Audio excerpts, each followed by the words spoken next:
Well, everybody take a deep breath. We've been goofing around a little on the channel tonight, doing a little bit of sports astrology. Watching the basketball game, hanging out with the Sunnysiders, asking. So there's some interesting questions that were asked about the dominant planet of the chart versus um, the dispositors. They didn't ask me about dispositor change, but like that versus the ruling planet of your chart, which is a little bit different, your chart ruler.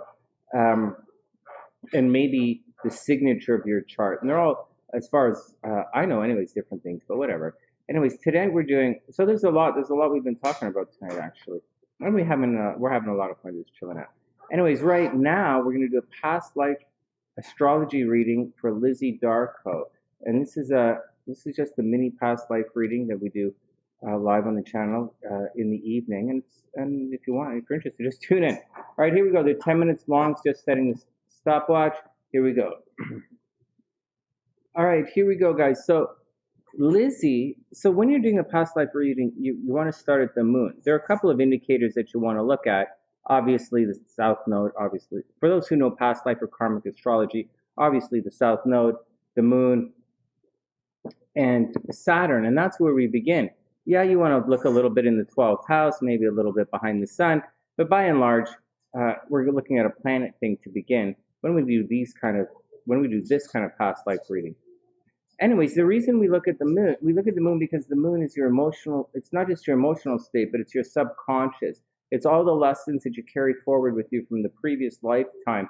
And another way to look at the moon in past life astrology is the moon in a past life astrology is very similar to what your sun is like in this lifetime astrology. And just to let you guys know, so you're kind of moving from the moon to the sun. All right, so what does that mean? That's a little blah blah on this. I'll do it again on the next video as well. Here we go. So her moon is in the 6th house in Scorpio. Oh my goodness, right beside her Pluto. Oh my goodness. Oh my goodness. This means in her past life, she had a very strong association, like she was a very, like in her past life, she might have been a very serious workaholic, like a very serious workaholic. She might have spent a lot of time toiling and taking care of other people. Like she might have been around, you see all this stuff is in the 8th house up here. She might have been, that's just an aside, right? I just want to show you that because she might have spent a lot of time in a past life taking care of a lot of sick people. Because 6th house is taking care of people. You're bringing it in with you from the past, and that's what's going on. That's what's going on. She might have had wind. She might see these are karmic things that you bring with you from your past life, and you're dealing with it in this lifetime, and you're getting ready to move forward with it in the next lifetime, although in a different way. You should try and resolve it. So she might have had breathing problems in a previous lifetime, and she carries that forward. She might have breathing problems in this lifetime as well, and she has to resolve it. She might have had health problems in the last lifetime. She's probably highly inquisitive. She was probably highly inquisitive, highly psychic. She did a lot of taking care of other people. She might have taken care of other people's finances. She might have been a surgeon. In the last lifetime, she might have been a surgeon. She might have investigated things. She might have worked in research. She might have been a psychic or a tarot reader, or she probably worked in the health industry in her last lifetime. She probably worked where she took care of people, she probably worked in the health industry, or she probably worked as a surgeon, taking care of sick people, like quite sincerely. Anyways, these are all lessons that she has to bring forward. Her mother might have been very nurturing in a previous lifetime. There's a lot that happens behind the scenes. In addition to that, there might have been a major sickness in the last lifetime. I know I'm saying that she has to take care of other people in the last lifetime. There's also a possibility she had a major sickness, and that's creating a big problem moving forward. Anyways, because karma works like that, right? Maybe in a past lifetime you were very sick, and then in this lifetime you're taking care of other people. But actually, I think the moon is saying the last life you have in your chart, your past life signature or your karmic signature is to always be taking care of people. Just my 2 cents on that. All right, next, moving on. Then we have the south node in the first house, and that's going to put, and it's in Cancer no less. So you were, again, this brings back the mothering theme, the nurturing theme, the highly, highly emotional theme. Except, so again, probably very mothering in your last lifetime, probably spent a lot of time taking care of other people in your last time. You were very, very emotional and obviously highly intuitive in the past lifetime. Again, working, taking care of other people, investigating, maybe medicine. Now, there is a problem. In the past life, in your very last lifetime, there was a major reliance on yourself and a major reliance on your appearance. There was a major reliance on your appearance, a major reliance on your name, a major, very strong sense of self and identity. And in this lifetime, you're trying to push away from that, right? So something about you and your identity and your nurturing vibe, it's too much. You might have been very self-centered, even though you're supposed to be taking care of people in a very nurturing way. There's a strong possibility that you were very superficial in your last lifetime, and it was a kind of a me. Even though you're nurturing others, you kind of put yourself first at the detriment of others, so to speak, even though you're supposed to be taking care and helping other people. And putting yourself first is a theme that you're bringing forward into this lifetime. Maybe it's a vanity. Maybe it's always focused on your looks. Maybe it's always focused on you. Maybe it's always take care of others.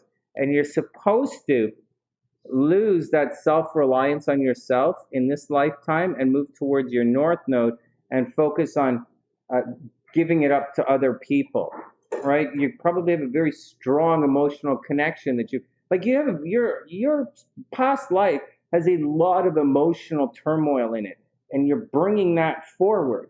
And your goal in this lifetime is to lose a bit of that emotional turmoil, a little bit of that Scorpio behind the scenes, a little bit, lose the Scorpio behind the scenes, lose the Cancer stalking, lose the me vibe, and push it forward to the other side. And on the other side, we have the North Node in relationships. Until you can balance this, like there's a probability that you're a dreamer when it comes to relationships, or you always think relationships are okay, but they're always not. Or for some reason, you take your relationship for granted, or you always think it's going to be there, and as such, it's not always there. And as such, you always tend to fall back upon these two. You tend to fall back upon your South Node self, your identity, right? You tend to fall back upon your looks, your looks, maybe your name, and you tend to fall back on, if you could like just do this every day, like you tend to fall back on the idea of hard work or doing something every day or a little bit or uncovering secrets instead of being very progressive and moving forward and maybe giving over to the partnership, relying on the ability of others instead of worrying about yourself. Like it should be more successful in this lifetime. As we move forward, another reason, so we're reaching from the past, right? We're reaching from the moon and the South Node towards the North Node and the Sun. In a second, we're going to talk about karma before we run out of time. Saturn before we run out of time. And Saturn is often karma, which is your third past life lesson. So the Sun is where you're headed in this lifetime. And it's in a nurturing kind of way as well, but it's different. In Pisces, it's in the ninth house. It's more of a big picture. It's more of a philosophical. It's more of a teaching kind of sun. It's more of an expressing yourself. It's more of your belief structure and faith. So in the past life, you were incredibly nurturing, maybe a little vain, maybe a little bit strong in the ego, but at the same time, you were kind of had to take care of other people. And so that was the deal with it. In this lifetime, you have to move forward to the North Node in the seventh house, which is really give in to other people, let other people take some of the responsibility, let other people shoulder the load. But at the same time, you can't just take it for granted because they're going to let you down. On top of that, the sun's in the ninth house, so you're going to have to expand yourself. Instead of just work, work, work, work a little bit every day, you're going to have to dramatically broaden your horizons in this lifetime and share your knowledge with the world. And finally, we have Saturn kicking around here in Aquarius in the ninth house. Saturn's okay in Aquarius. I mean, why not, right?